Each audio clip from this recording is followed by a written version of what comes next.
At Access Holdings, we envision a future where every community thrives. In 2024, our environmental initiatives touched over 5.9 million lives, championing a greener, more sustainable Africa.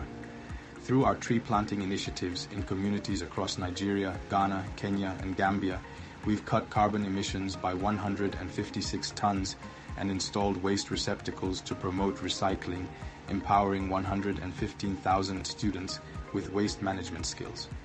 Our waste recycling and eco-conservation campaigns have educated over 1 million people. Our beach and community cleanup projects engaged 107 volunteers to remove 30 kilograms of solid waste and 1.2 tons of recyclables, educating 287,000 individuals on proper waste disposal. Our Shine Your Light initiative distributed over 2,000 solar lamps to underserved communities, benefiting over 12,000 individuals, and trained 500 participants in solar lamp manufacturing to promote renewable energy. Access Holdings is turning aspirations into action, powering a greener and cleaner Africa.